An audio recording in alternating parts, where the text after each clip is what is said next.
Have you ever started to research or look for something and you think after a while, I think I got the hang of this. I know what's really going on. But all of a sudden, from out of the blue, something happens and you say to yourself, I didn't see that coming. Well, that's what happened today on Ozarks History, 2 different times. And I am ready to show you where I missed it, but it's so good. And are you ready to see it? Let's go.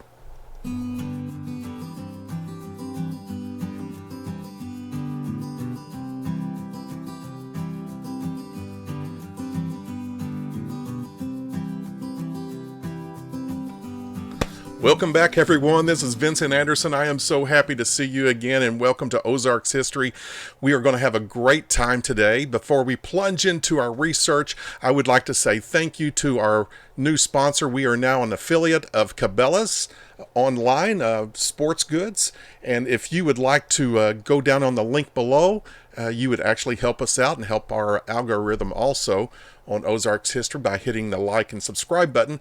But here at Cabela's, right now we're actually looking and focusing at rangefinders. And you're thinking, what in the world would I need a rangefinder for? I'm not in the military, but rangefinders, you can use those for hunting. You're out there looking for game, for fishing. Hey, if you're just out taking a walk and like to know how far that mountain range is or how far that tree is or the game is, these rangefinders are absolutely amazing. If you're not into the hunting scene and you like to golf, you'd like to know how many yards would that be for me to make that drive. These rangefinders will do it. If you're into archery, bam, you can start nailing your target with a little bit more accuracy. And so we would like to go ahead and thank Cabela's for everything that they have done and letting us be an affiliate. And I encourage you to go down below and hit the link there and take a look at the rangefinders that they have on sale today. Let's go ahead and dive into the Hogan Cemetery. We are going to have a lot of fun on this Hogan Cemetery. This is our this is our third time. We've already had 2 really nice videos. Now we're going to dive into the third time. I am going to try to launch off next time when we do research on cemeteries. I am going to start heading towards the Yoakum cemeteries. There's the Yoakum Cemetery, then there's the Yoakum Bend Cemetery. These are all in the area of Oakland, Arkansas.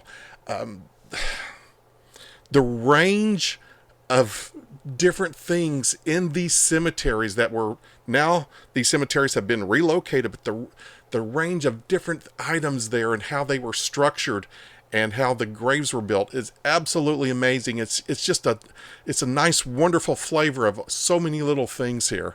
And we're going to have a lot of fun today. And we're going to go ahead and dive in and find where the Hogan Cemetery is located at. And here is a map of the White River. Well, this is the Bull Shows Lake, actually. But this is where the White River current is underneath the lake. And you'll see Oakland, Arkansas, kind of in the middle of your screen. And right where it says Oakland, that's just about the place where you're actually going to find the Hogan Cemetery. And I have kind of put a little yellow circle there so you can actually kind of get an idea where that's at.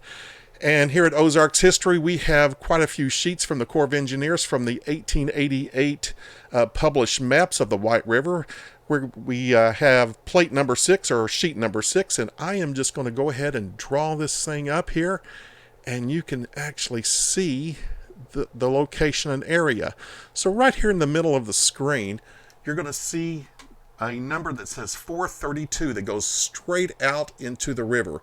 That's mile number 432 all the way down to the mouth of the Mississippi. So if you start at the White River where it goes into the Mississippi River and you head upstream 432 miles on the right hand side or the eastward side of the bank of the White River, boom, you are going to see and discover a little over 1,000 feet. You're going to discover the Hogan Cemetery right at the base of a bluff right there. And so we'll go ahead and snap it on down. And while we're there at that place, at the Hogan Cemetery, actually that whole area is absolutely gorgeous. Even with the lake covering everything over, it's just a beautiful remote place in Oakland, Arkansas. We're going to go slide down and look at the old maps from 1952 that were actually published by the Corps of Engineers. It shows the location again. And then we're going to get up and close, and we now have a map of the Hogan Cemetery. and how it was all mapped out, and the Corps came in and they figured out where every grave was at, and we're going to get up a little closer, and we'll find out right here the grave and the graveyard is actually situated 1,250 feet east of the bank of the White River. Now we're going to get a little bit better location here. If you see in the Pentagon, I put a little orange Pentagon around Oakland, Arkansas proper, and then you're going to slide up on a county road up there, an old country road, and you're going to get pretty close to the White River. That's why when the Bull Shoals Dam was placed in there at Bull Shoals and the dam inundated, the waters were all inundated there, it covered up this whole section here. That's why it had to be removed up to the new Oakland Cemetery. You can see that right there. And here's a little bit closer. That's a better picture. We should have snapped that in first. Okay. This is the Hogan Cemetery that we have been talking about and working on. This is just one of the pictures that we have there. And the next thing we're going to take a look at, what we've been focusing on, is the neck discoid tombstones. I know I've hammered this a lot, but I am just intrigued with these tombstones. The next thing we're going to take a look at is this book that we've been talking about the neck discoids. Historians, librarians, anyone who loves cemeteries and graves and discovering different things, I would go ahead and suggest order this book. We have a link for it online right down below this channel right here on the website. Go ahead and order that from Amazon.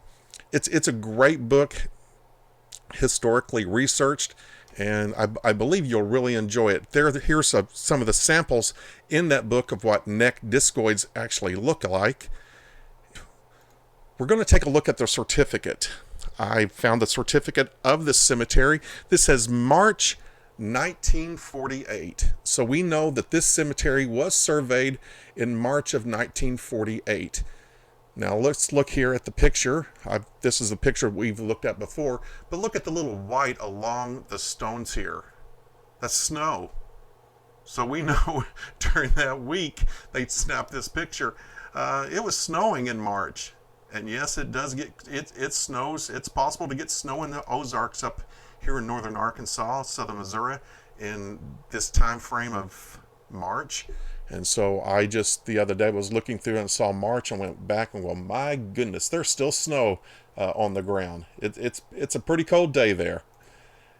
And so the next thing we're going to slide into, we're going to start looking at something that's kind of obvious because of what's there at the cemeteries, but there's something that I've missed, and we're going to now take a look at it. And so we're going to start talking about the Stepstone Graves, these crypts here. These are pretty significant.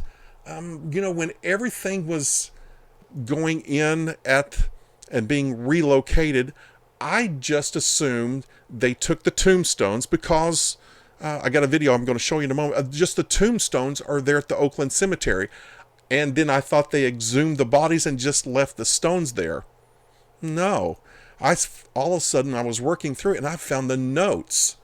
And it says, it tells you, let's look at note number 2. It says, graves number 7, 8, 9, 10, 11, 12, 13, 15, 23, 24, 25, and 26 are enclosed in dry masonry crypts of native stone slabs. Oh my goodness. That's amazing. They're actually telling us how many stone slab crypts there are there at the cemetery before everything was removed. When we actually go, I'm going to just show this video right here. I went with a friend, newfound friend this past week. His name's Jonathan. Hey, Jonathan, how you doing? We went out to the new Oakland Cemetery, and I just snapped a really quick video. Here's all the here's all the discoids that are there at the cemetery. I have discovered every one of these discoids are matched up to one of those crypt Stepstone Graves. And we're going to take a look really quick at the schedule of the relocation. This is actually going to help us also. There's the schedule, and then we're going to have a map. It tells us, remember the numbers I quoted off, 7, 8, 9, 10, 11, 12, 13, 15, 26, 27, 20, 25, 26, 27, 28, or up to 26, excuse me, 23 to 26. Anyway, that's what we actually have there. Next, we're going to take a look at the schedule of relocation. It actually lists the graves and the people who were buried there, if they knew who was buried there. Also, if they didn't know, they actually listed as an unknown. Then we have the list here, and I've highlighted the list that has the stone crypts. And then I just kind of corresponded it with the map here. And now you can see 7, 8, 9, 10, 11, 12, 13, 15. Then we start at 22, 23, 24, 25, and 26. These are all the crypts that actually correspond to the neck discoids. How about that? And you know what? I just assumed, like I said, the bodies were exhumed and the crypts were left there. But there was another line that I discovered here, and it says payments for the removal of the slabs to be included in the unit price for disinterment. Oh my goodness. Oh my goodness. Those stone slabs were removed, and they're not at the cemetery. I didn't see that coming. I just assumed they were underneath the lake. Nope, they are somewhere. I have no idea. Anyone happens to know where those slabs are at, where they've been relocated, some family member's house, I would really like to know. This is going to be another video someday. I'd love to find those slabs, and I'm asking for someone's favor to help me on that. Now we're going to slide that. Now that's something I did not see coming. And then now we're going to slide into what we have, two graves here, and I have actually highlighted those in green. And these markers here are a zinc alloyed, or sometimes they would be called white bronze. And we have those there, and here they are relocated exactly. I mean, they were placed side by side, fairly close to each other in the old Hogan Cemetery, and then they placed them together pretty close to each other also in the New Oakland Cemetery. I really like that. And then right in the middle of those two white zinc alloy markers, we actually have, I have it highlighted in orange, we have McCager Hogan. Now that is going to be another different type of stone slab, and it's a very beautiful monument, and it's placed out there in the Hogan Cemetery. Before I go there, I also highlighted in light blue, there are two infants that are buried also at the very top, and they're at the very beginning of the cemetery. But let's go ahead and go look down at McCager Hogan. He is buried here, and there is his stone slab. And if we go to the New Oakland Cemetery, there his stone is up close and personal, and we can actually take a pretty good look at it. That's a beautiful stone right there. And if we kind of go into, there was another thing as we were running through the Oakland Cemetery. There are two stones that I always just thought when I was a kid, they were arrowheads, and they looked something like that. They're arrowhead stones placed in there. But in the book called A Shape in Time and Space, there is an actual shape of those stones are called lozenge foot boards. And they would also make stones out of those. And so there in the Oakland Cemetery, there is the stone, and I've kind of highlighted it, and it goes deep down into the ground. And so not only that stone, here is another stone, another lozenge stone. And here it is again. I've highlighted it. This is just amazing. I did not expect another shape of stone. I just realized this past week when I was over with my friend Jonathan, how all this just kind of flows together. Every time I visit a cemetery, I'm just blown away and amazed at the past and the history and the structure and the forethought ancestors went into marking their relatives' graves. And so those are the two things. I did not expect the lozenge stone. I did not expect all those crypt stones to be removed till I found it in the notes. And that just blew me away. And I just wanted to show you that. We're having so much fun going through these old photographs, and I want to thank you so much for joining me also. I'd like to thank you again that a lot of you are sharing our link here for our channel and your subscription. If you have not subscribed, please subscribe and please hit a like. It really helps our algorithm to help us promote Ozarks History here, so we can actually do more things. And there are more links down below for the Cabelas and to other sponsors who are helping us now with Ozarks History. We want to thank you so much for joining us today. We've had a great time sharing with each other, and I hope to see you very soon again on this channel on Ozarks History. Bye-bye.